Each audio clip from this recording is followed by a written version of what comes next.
Hey guys, happy holidays. Before we start this episode, we wanted to dive into an awesome project that the Unknown Paranormal is doing this holiday season to bring some Christmas cheer to their community. Right now until December 21st, 2023, they are collecting donations to help make Christmas extra special for families in need. If you would like to donate or find out any more information, make sure to check the episode description or head over to our Instagram. We want to let you guys know that we appreciate you guys listening and hope everybody has a wonderful holiday season. Now let's dive into this episode.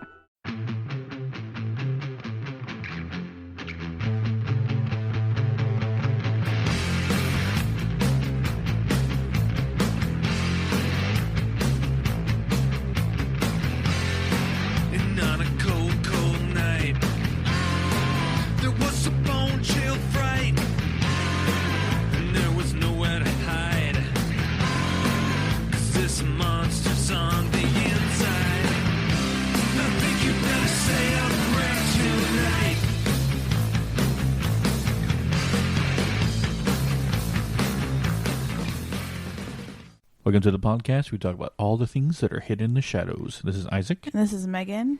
And on this, again, long-awaited episode. We're going to stop saying that shit because we're never going to give you a definitive time when this is going to come out because we always have stuff coming up. So you get it when you get it. Yeah. But we have a few announcements to start this off before we get into the episode, which is, I think, anticipated for me, but the idea came to me later, but I'll explain why. Anyway, announcements. I know we're in the month of December. Which is rounding out close to 2024. We're going to have a lot of new things next year. Yes. New music, new intro music, essentially. Mm-hmm. But new things to add to the podcast themselves. We're kind of giving a whole revamp of the way it sounds. Now, the platform is always going to be the same because it's me and you.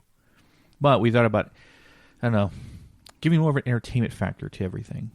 But also, one major thing is new intro music and stuff like that. So yeah, and I think how we do the intro is it's going to be a little bit different. Yes, than what we have been, and that's just strictly because we've been doing this for like 3 years now. Yeah, kind of like I think it's always good to do kind of not a rebrand, but like a refresh of what we've kind of learned over the years and kind of where we want to go. Because obviously, learning and growing and learning new things and stuff, sometimes causes for a different vibe.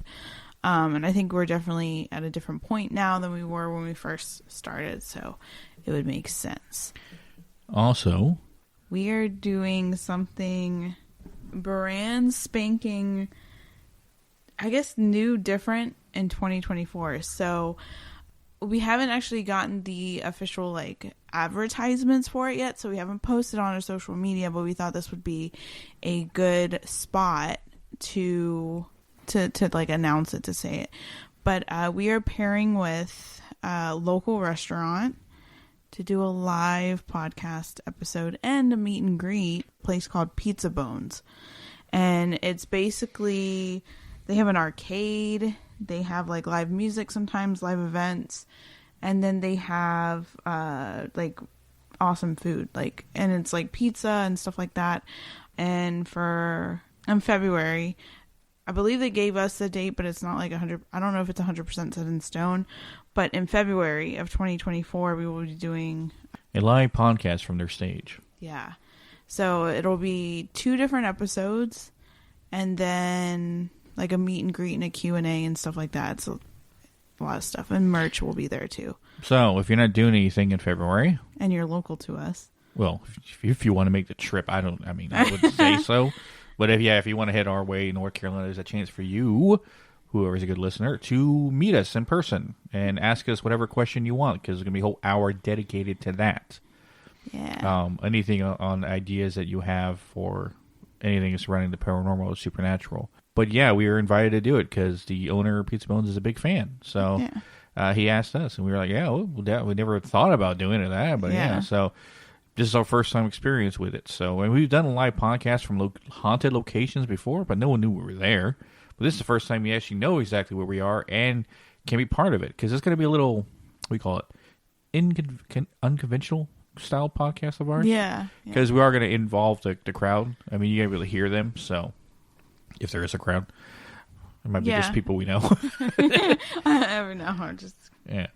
Well, yeah, we'll have more information on it in the next several episodes leading up to it, possibly even a commercial for it, so we just play that instead of having to talk about it every single episode. Yeah. And obviously more stuff on our social media about it as well. Yeah. So, yeah. So look forward to those things. But that's just like a good preview of 2024 for us. For trying to branch out of our comfort zone and do new things and really put, like, I guess, our stuff to the test in a sense. I'm fine on stage. You're the one that has a problem with it. This is a huge out of my comfort zone thing for me because everybody looking at you. Oh my gosh. But I feel like I got it. I feel like I've learned a lot over the 3 years with talking and with the podcast and stuff like that, like, should be able to do it. Actually, I'm not going to say should. I am going to be able to do it. So, yeah. Yes. And, well, no and. Let's get to it then. Sorry, I was trying to say a word so I didn't burp. Oh my gosh. I always tell him, like, do his burping and farting beforehand when he's running his weird I don't control exercises. when it happens. Anyway. Sometimes I think you do, but... Oh, if I had that skill. If I had that skill. Oh my gosh. He was really clearing aisles in the supermarket the other day. Clearing aisles. Poor old people that were running through his wall of hate. Oh my gosh. Oh my god, what does that smell? It smells like death. On to today's episode. This idea came to me because I always wondered about it, but the question people always ask, why are spirits always from, like, colonial times or, like, you know, like a long time ago in the West or something, which is not 100% true because we've met spirits who were, like, 1980s, 1990s, even 2000s. So it's not like they're always there, but majority of the people who died a lot in certain areas were from a period of time where dying was a lot simpler than it is now, right? From any kind of illness. So you had a lot more death a long time ago. But I always had the idea, what was the first haunting then? When did people start actually acknowledging ghosts and spirits and stuff like that? And that gave me an idea. How long ago, I mean, you think about ancient times, what was the most ancient haunting ever? I've been learning a lot about ancient history when it comes to the earliest civilizations, i.e. like the Mesopotamia era, with the Sumerians, and with the Egyptian era and stuff like that, and just learning as much as I can about the history of humankind and stuff like that, well, for my own interest, but also for a lot of information as well. But I come to find out a lot of stuff involving, let's say, the earliest civilization ever. Well, to us anyway. It might be something older than them, who knows. But so far, the oldest recorded civilization, the Mesopotamians, had tales and stories of stuff that seemed like everything, it seemed like they influenced everyone else. Like they were the OGs.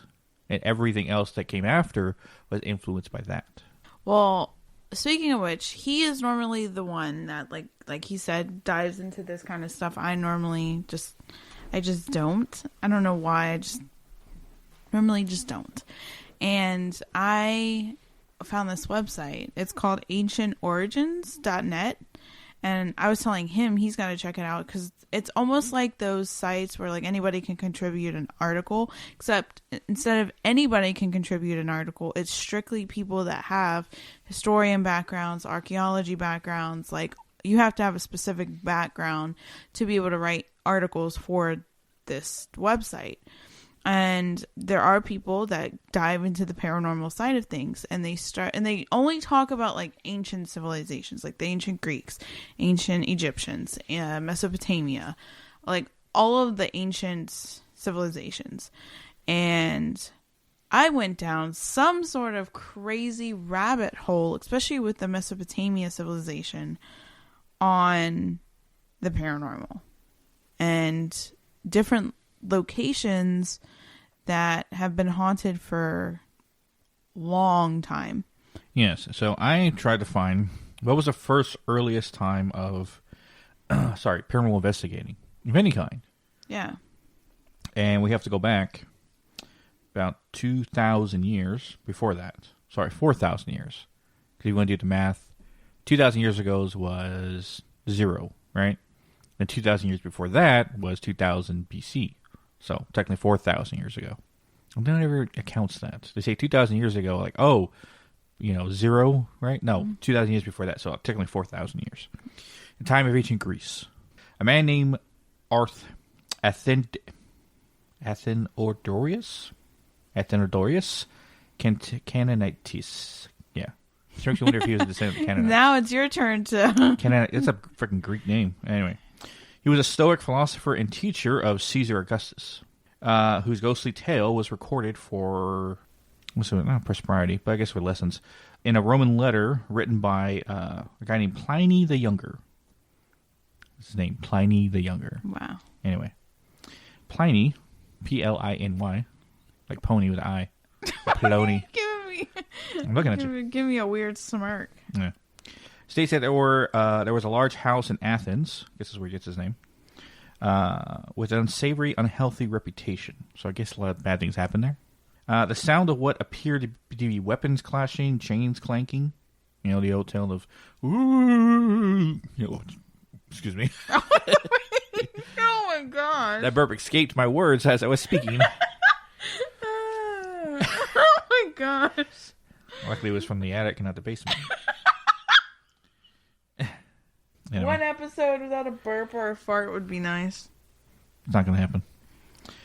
Especially ones you rip all the time. Oh.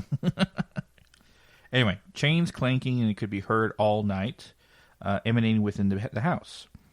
This phenomenon was soon followed by the spectral appearance of an old man with scraggly hair, so like an old man ghost. This is where you can imagine, I guess, the effect, of all people who lived there. So a lot of people are like, I can't stay here, it's ghosts and shit. So they basically just, left it. With Athenodorus, the philosopher, arrived in Athens, he saw the house for sale. And reading the posted bill, he discovered it the dwelling's price. He was like, why is it so cheap for a house this nice? Because it was haunted. Right? No one wants to live there, so they had to sell it for cheap. So what he did, he was eager to buy the house, but also he wanted to find out why this place was haunted. No one held back the house's horrific reputation, but the philosopher was not at least put off. So he was like, I'm not fucking scared of this place. Right? Yeah. And he was eager to take the place. So, one evening, he had a couch prepared, set in the front section of the house. So I guess we can lay down. He asked for a torch, a stylus, and a writing table. And then he dismissed everyone else. Like, get out of here, I'm going to do this. And to keep his mind from being distracted from imaginary noises and apparitions, he decided to dedicate all his energy toward his writing. What does that sound like? Automatic writing. Automatic writing. Yes. Holy this moly. This is in the year 2000 BCE. And him, a philosopher, Stoic philosopher, decided to do automatic writing. And see, that's the thing that blows my mind. Like when some of the stuff that I'm going to share that I have gotten from that Ancient Origins website and like just looking up different things is the fact that, like when we start thinking about paranormal investigating and paranormal in general, we always, like, I know I always go to like the 70s, the 60s, the 50s when a lot of stuff was taken off, but they've been trying to get answers to all of this stuff so long ago that, and some of the practices that they did are similar to what we do now. Yes, and we have theories about that, but yes, for later. So the first night, or at first, the night was silent. Then came the rattling chains, and Athonius, I'm going to call him Athenodorus, neither lifted up his eyes nor laid down his pen. So he basically just said, he was like, I'm not looking. But the noises increased and seemed to grow closer and closer until eventually they seemed to be like literally right on him.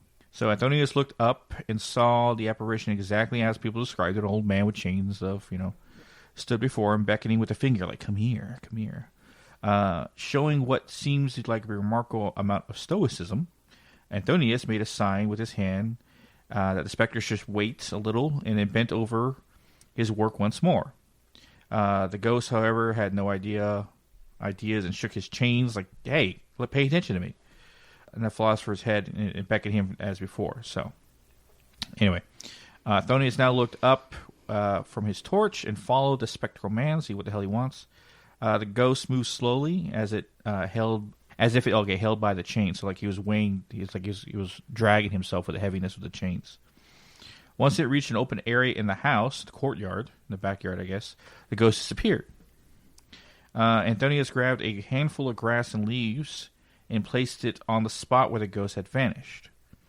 The next day, Anthonius called the magistrate in his official capacity, and he had him dug up the spot that he marked with all the debris. Right? Because there's got to be something here. Otherwise, the ghost told me to come to this spot.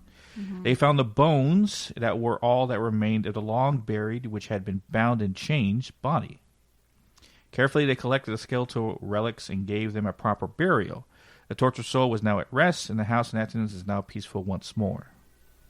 Whoa. Never said anybody's automatic writing, though. Like what he got, yeah. Yeah. But that... So that is an age-old tale, right? That this philosopher wanted to either prove that the ghosts weren't real, or at least find out why this guy was haunting the location. And what do we always say about the whole unfinished business, or they're not at rest because their bodies were thrown away or something like that? That goes with the long tail of a lot of things from the past. If people aren't buried properly, their spirit is stuck here, and they want to communicate, like, hey, I'm not going to be able to cross over until you do something. That goes back to even ancient tales.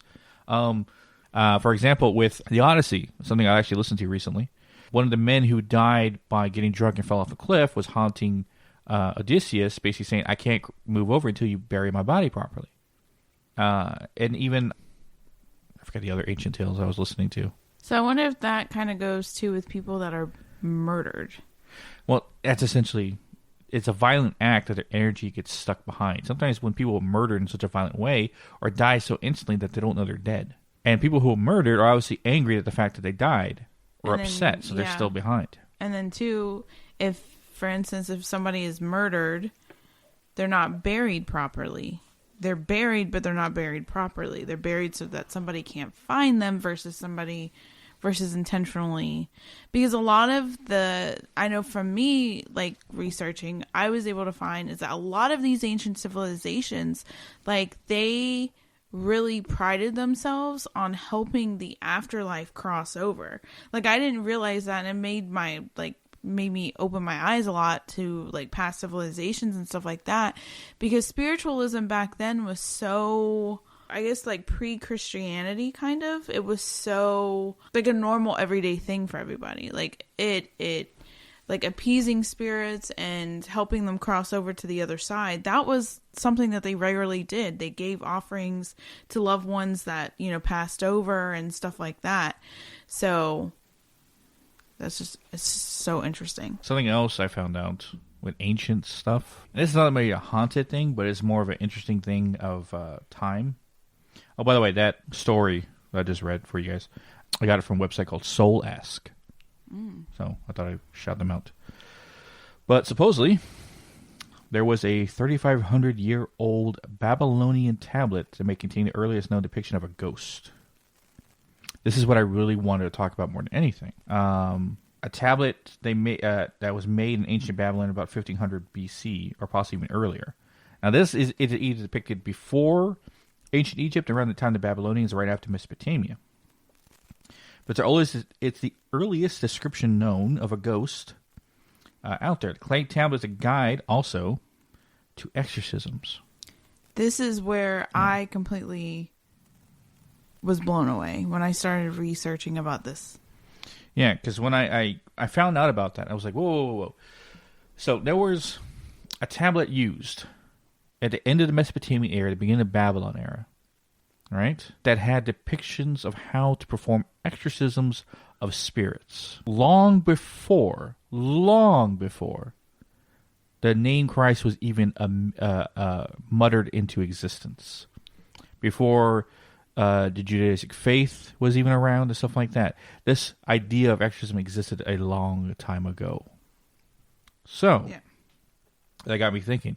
That's the whole premise of why I want to do this episode, is ancient form of haunting. So they were dealing with stuff like that, thousands and thousands and thousands of years ago.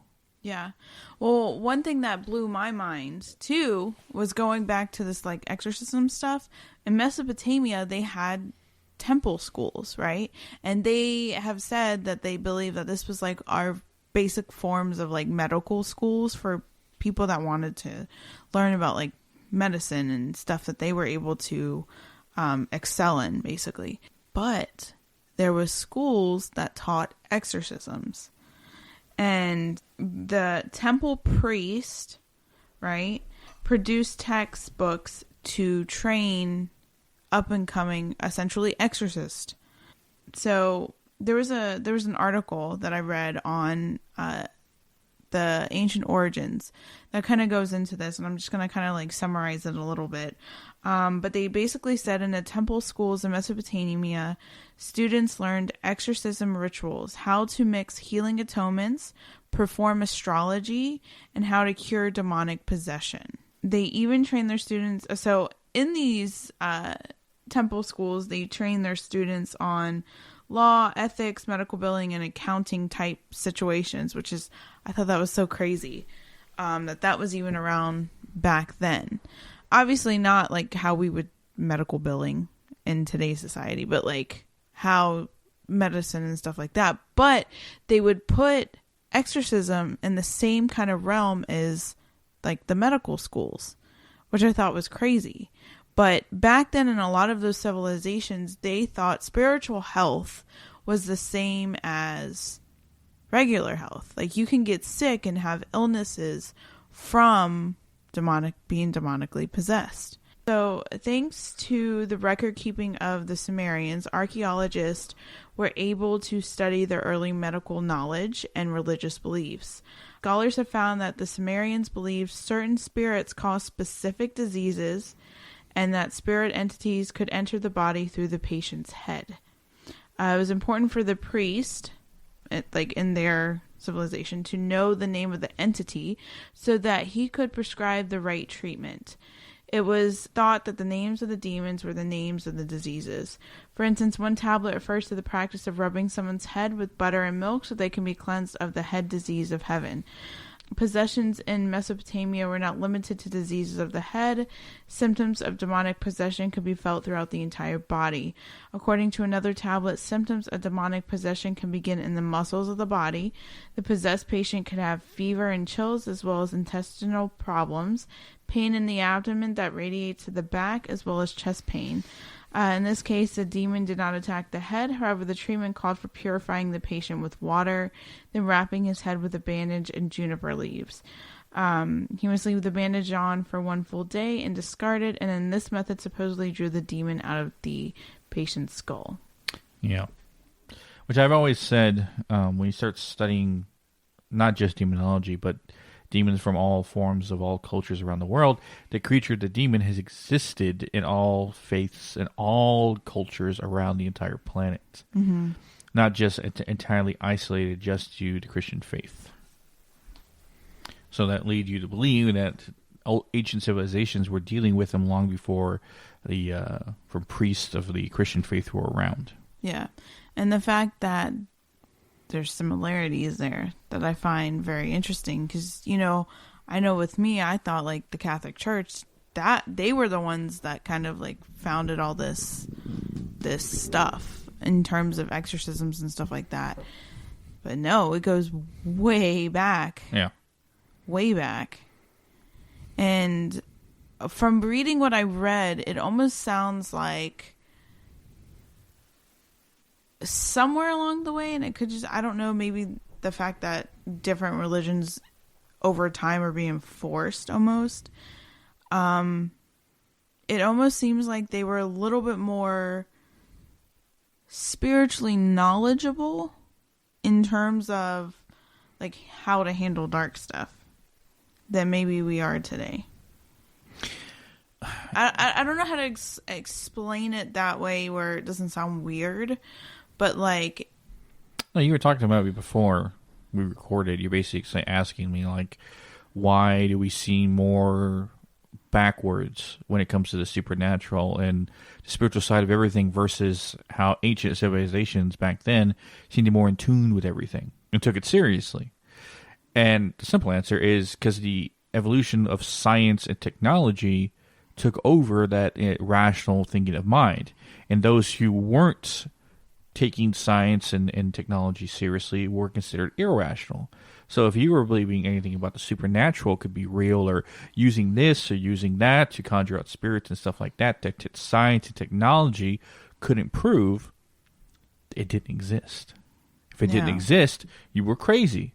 You were insane. You were a person who should not be around intelligible people. And also, it didn't help that a lot of charlatans out there used the essence of supernatural to con people out of a lot of stuff and a lot of things. Oh, there's ghosts in your house. If you pay me this amount of money, I'll get rid of it for you. Yeah. So that ruined the imagery of people that heavily in the supernatural.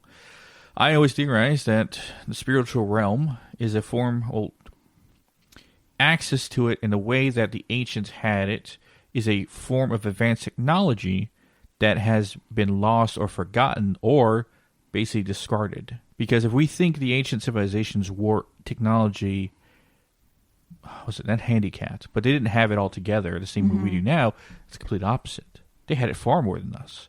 They probably use an endless amount of energy source from a place, say the fourth dimension or the ether, that they could use to their will, moving heavy objects, accessing information, all this stuff, transporting stuff along that we saw as crazy and insane, and they're savages or something like that. They can't have this level of technology and stuff like that. There's no way they did it. The aliens had to help. That's been our excuse for everything. Aliens had to help. Aliens have had to help. There's no way they could have done this on their own. Yes, they did, because they had access to technology that we disregard. And that's why I always said my hope for the future is that the scientific community takes the supernatural seriously to a point that they want to study it and invent technology in order to record it and image it, as well as anything else that we do. Yeah. It's just a field of science that's yet to be discovered. If you, an electrical engineer, and a mechanical engineer, would travel back to, say, 1100 and try to explain electricity to people, they would see you as insane. They have no idea what you're talking about.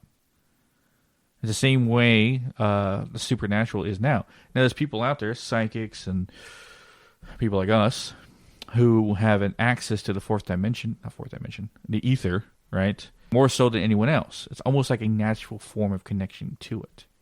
A old form of technology that's still embedded in our blood system. Like it was coded there. And that goes into the conspiracy theory of how humanity was created, or an alien species. Who knows? We can go down that rabbit hole.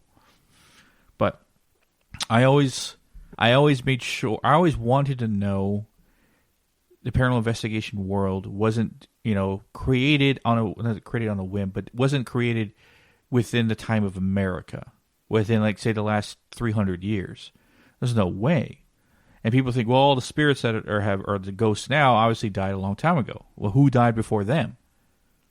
You think 2,000 years before then, you had Mesopotamia, you had wars. People who died in, say, the Greek era and something like that, their ghosts are still around.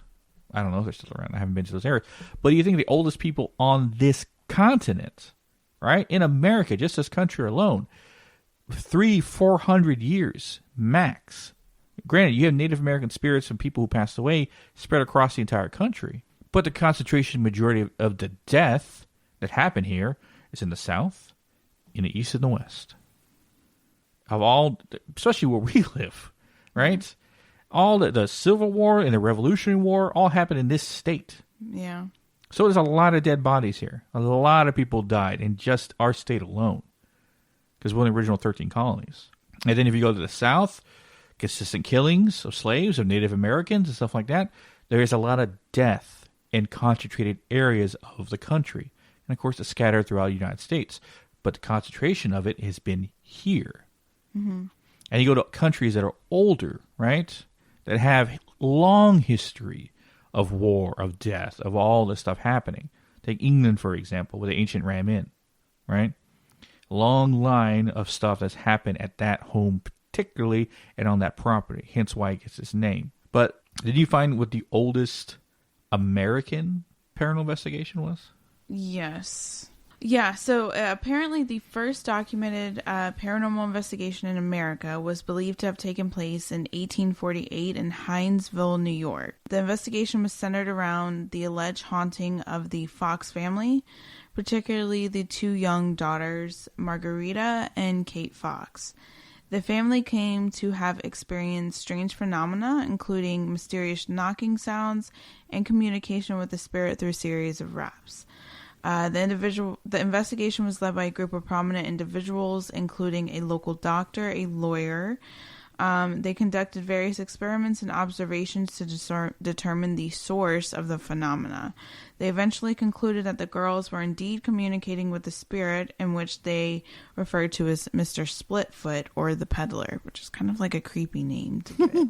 The investigation gained significant attention and sparked a widespread interest in spiritualism that gained popularity in the 19th century, kind of when that whole like communication with the spirits of the deceased and seances and all of that kind of thing took place. But yeah. But you want to know when I was looking for like the oldest demons within history, right? Long before the devil or Satan or any of that was even mentioned. There was Lamashtu, later to be known as Lilith, the mother of demons, right? Also, supposedly, she kind of was the original succubus too. Yeah, supposedly she would take the sperm of men through sexual acts, either the wet dreams or something like that, and use that to give birth to demons. Wow. Yeah. Lamashtu is her Mesopotamian name. So, goes back way back there. Well, when I was researching about Mesopotamia, too, the one thing that they kept... Because I want to say, I think the name is... what is it? Zuzu? Pazuzu? Yeah. Isn't that a demonic name? I think so. I think it was a demon. Because that's what they were talking about with the Mesopotamia. Yeah. It was also the demon that was in The Exorcist. Because I'm wearing that shirt. Yeah. Gosh. I knew it. Oh my God. I fail as a freaking horror enthusiast. I don't know. I'm wearing why. the shirt.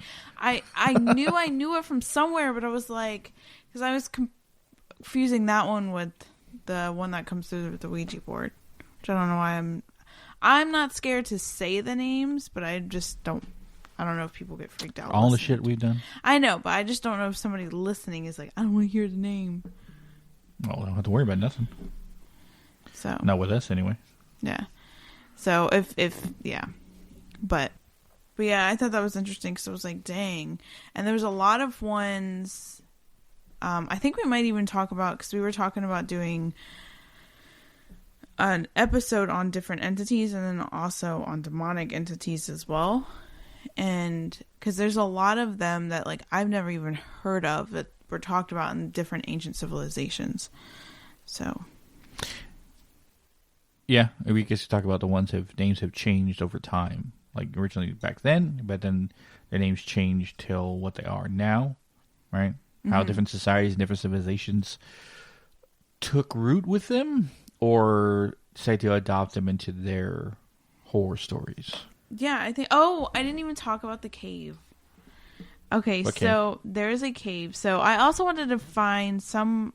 I've been on the hunt for trying to find new areas that haven't been talked about a lot in the paranormal community. Like, you hear the Ancient Ram and you hear all of these different spots and you consistently hear them, you know, like all over the place. But I was like, there's got to be more spots that have worse, like, bad things. It can't just be these ones, you know, like you hear the Conjuring house, the everything. There's got to be more than just what we know, and especially older ones. Well, apparently there's this cave called the Pentelli Cave, and it's got an interesting backstory and an interesting like haunted activity. So Mount these names. We're not good online readers. Pentagelius, which is a mountain near Athens, Greece, has been an important area for thousands of years. It's basically the location of an ancient quarry, which is from blah, blah, blah, blah, from which marble was cut out to build the Parthenon, and other great structures in the city of Athens during its gold age. So it's also been called Davlius Cave, or the Pentali Cave is most commonly known as a cave hidden by pine forests. At the back of the 60 meters long and 20 meters high cave is a network of tunnels, one of which leads to an underground pond. Another tunnel, according to different stories, leads to hell. Although the cave does not look too mysterious from the outside, the cave has been the location of many strange events, such as shadow-like apparitions, ghosts, UFOs, and other paranormal entities. According to the article from Ancient Origins, the cave has been considered an otherworldly place since a long time. Since ancient times. In ancient times, it was a sacred site to the nature god Pan and his nymphs, a place known as the... Oh, good night. They did not think of Megan when they wrote this article. The Pan-I-Palon. Artifacts have been found in the cave depicting the god.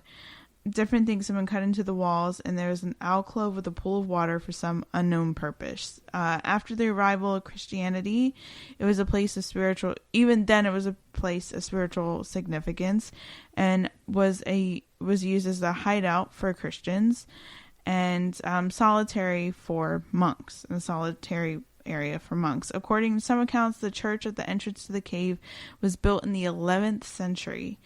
It was built as two connected chapels. Within one of the chapels, some unusual glyphs which had been attributed to the monks that used the area. The unusual design of the church had been led to speculation that the church was actually built very early in Christian history. And during the 19th century, the cave also gained notoriety.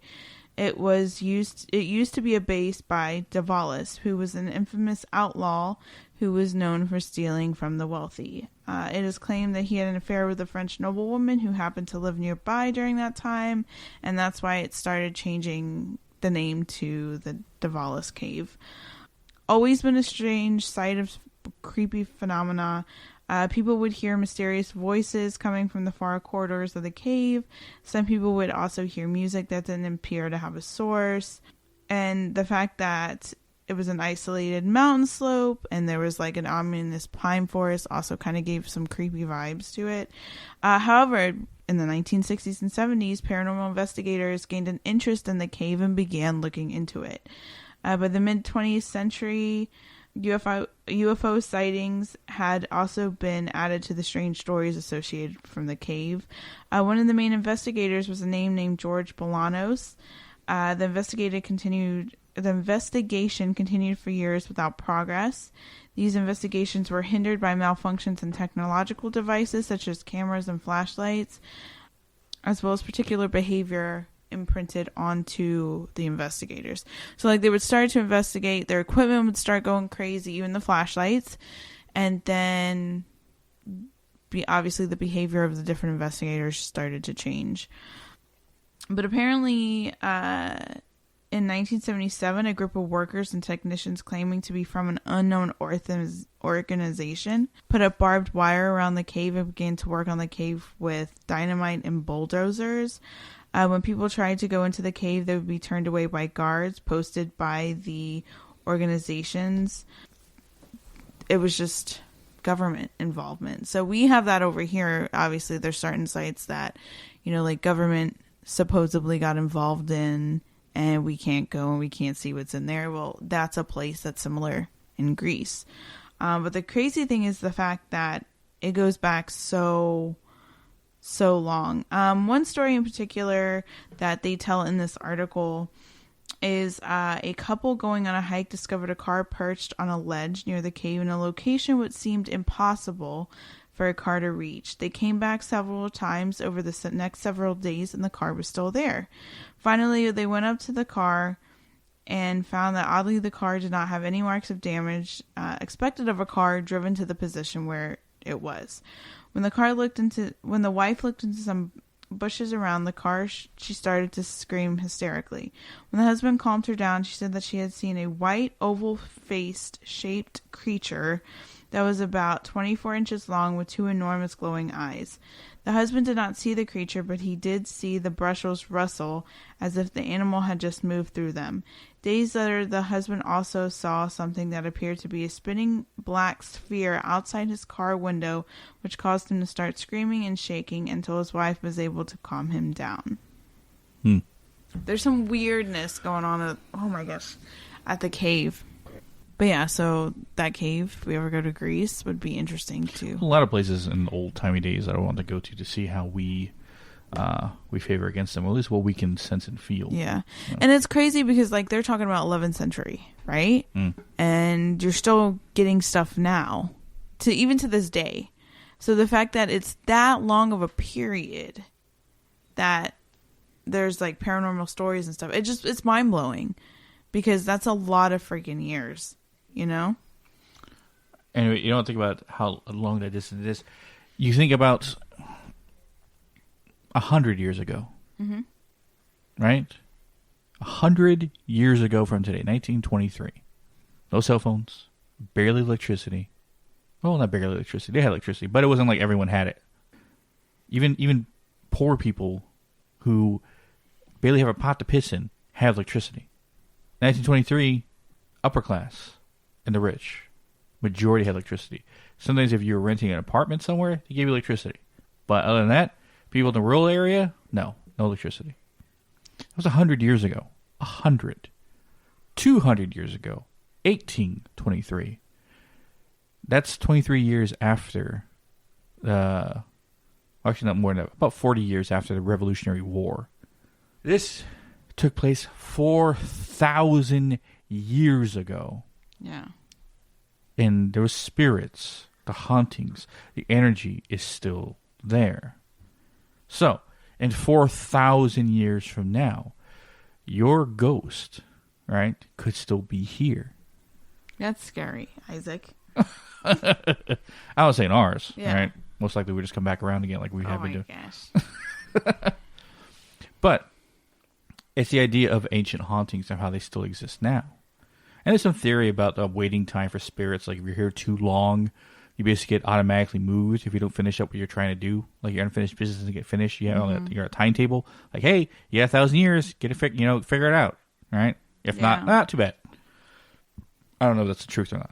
It just a lot of people. Most death is concentrated to certain places. Mm-hmm.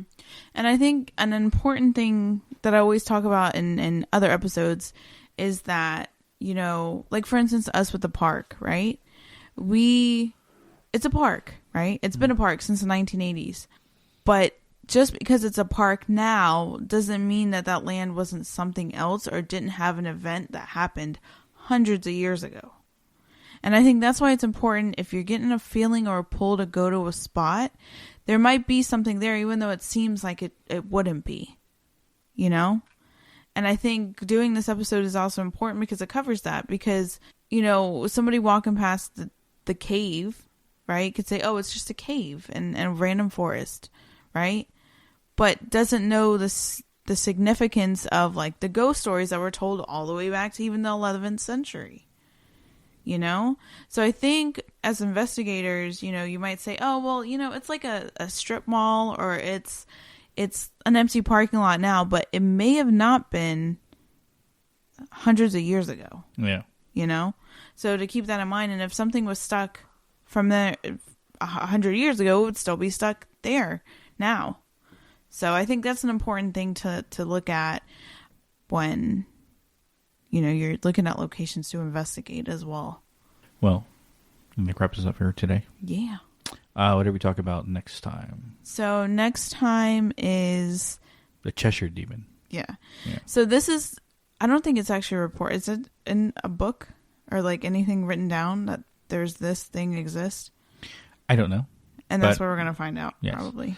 But we've encountered, of all the home cases and all the things we've encountered in our time doing what we do, all right, we've encountered a lot of different creatures, which it might, the premise is about what we classify as the Cheshire demon, but we might throw in also other kinds of demons we've encountered as well. Because I think, so when you look, different horror movies actually covered this, but like the weird smile thing where it's not a smile, it's an uncomfortable like grin. I've seen things even when I was a kid that look like that. And doing, like Isaac said, some home cases, we've seen some things that look like that. And I think there's more to it than just, you know, like the big stone burly looking like horn things. The gargoyle looking kind of demon, or the giant hooves with horns and big black, and it's almost like black inked, not black skinned, almost like it's covered in black ink or oil for skin, and have hair and stuff like that. They don't all look like that. We encounter a lot that look like different kinds of things, which we'll talk about in the episode. I don't give anything away. Exactly. Yeah. But that's what we talk about next week. Yes. Bonus episodes. Oh yes. I just thought in that. Catch me on where the weird ones are. December 8th. December 8th. I was trying to think of the date. Yeah. December 8th. Catch my interview I did. Well, I talk about my youth. But yes, December 8th. Catch me on where the weird ones are. Where we talk about all the stuff that happened to me on the ranch when I was a kid, and hear host Kevin. Kevin's what we called his what's the word I'm looking for? His what? Reaction. Why did it escape my head? Yeah. And you talk about gnomes, right? Oh, the gnome that I saw. Oh, yes. Yeah, the I only don't know gnome. why. In the episode title that he did, there's no place like home. Yeah. With Isaac. Which is like, that's like a small piece of the whole damn episode. Anyway. Yeah. But yeah, go listen to that. You hear me on another podcast. So. Yeah. But we have a few ideas of bonus episodes lined up, but we haven't recorded them yet. Yeah. So the one I think with my grandmother is coming, and then a possible one with the unknown paranormal team and Mike G. That was on a round table. Riley Brothers Paranormal? What team is he part of? He had a team. I don't think he's part of that team anymore. No, I think he's also... Mike G is part of... Mike Gale. We call him Mike G because we know a lot of Mikes. Yeah. But Mike G is part of I EVP'd My Pants podcast. Yes. And then he does like readings and stuff, but then I think he also goes out like as himself. Yeah. As an investigator. So we thought about putting that together. But yeah, so we got a lot of ideas coming hopefully by the end of this month, and a lot of new stuff for next year. Yeah. But as always, guys, you can catch our social medias at Hidden in the Shadows Podcast on Instagram, Hidden in the Sha 6 on X, Hidden in the Shadows Podcast 2 on TikTok, or links to all our social media, and always you can listen to us at hiddenshadowspodcast.com. Also, if you need help with anything paranormal related or things of the supernatural, advice, or help getting rid of stuff, you can message us at Hidden Shadows Podcast or on our paranormal page, Hidden Shadows Paranormal. But yeah, as always, guys, catch your widows in the next one. Yup.